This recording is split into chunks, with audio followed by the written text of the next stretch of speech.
মিষ্টির মধ্যে যা অবস্থা। যাই হোক, এটা হচ্ছে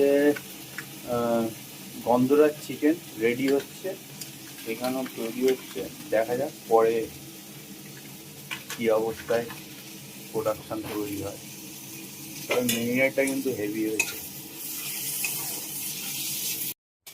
তখন তো শুধু কাঁচা ছিল এটা। ও না, ঠিক আছে। গন্ধরাজ চিকেন, এই পাতা, এটা আমাদের গন্ধরাজ লেবু। লেবু, এই যে এগুলো গন্ধরাজ পাতা। না না, এরকমই দেখতে হয়।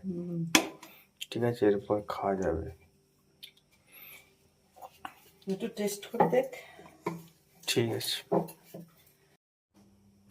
আমার গন্ধরাজ চিকেন, বাট আমি একটু কম নেব আজকে, কেননা একটু অন্য কিছু খেয়ে আছি তো, তার জন্য একটু গ্রেভি।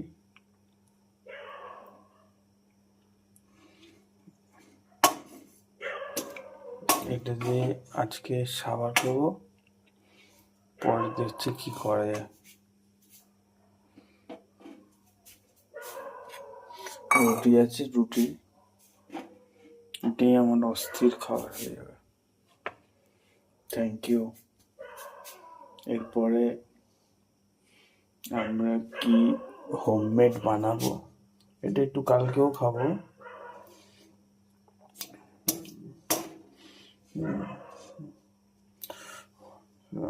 ওটা না যে এতে আলু নেই, কিন্তু সত্যি কথা বলতে আমি কালকে কি করে খাবো দেখাচ্ছি। ওই জন্য টাটা ঢাকা দিয়েছি, মানে টাটা। একটু গন্ধরাজ চিকেনটা একটু স্যুপ দিয়ে খাচ্ছি। এটা হচ্ছে গন্ধরাজ লেবু, এটা পরে খাবো।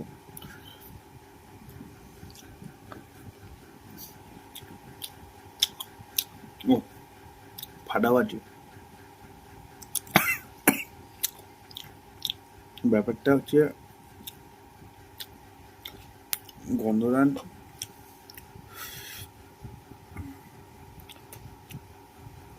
লেবুটা পরে খাবো, এটা ছিঁড়ে ছুঁড়ে খাচ্ছি। স্যুপটা সাথে রুটিটা ফাটাফাটি লাগবে।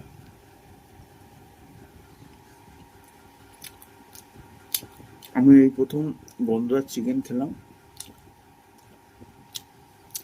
এটা কিন্তু কোনো মাংসের ঝোলের মতন না, একটু অন্য ফ্লেভার।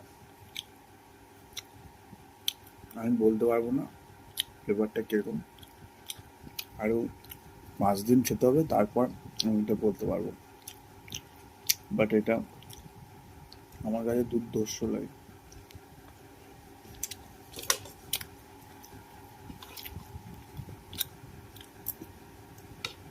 হেভি হেভি হয়েছে। টাটা, পরে কথা হবে। একটু এটা খাচ্ছি, মানে গন্ধরাজটা খাচ্ছি, এটা তিতো লাগবে নাকি মিষ্টি লাগবে নাকি ঝাল লাগবে সেটাই বুঝতে পারছি না, কিন্তু গোটা খেতে পারবো না। কেননা গোটা খেতে মুখের মধ্যে যদি কোনো রকম ব্লাস্ট হয়ে যায়, এটা কি চুষবো না খাবো, কি করবো বুঝতে পারছি না। 1 মিনিট একটু হোল্ড করো। গন্ধরাজ মোমো খেয়েছি,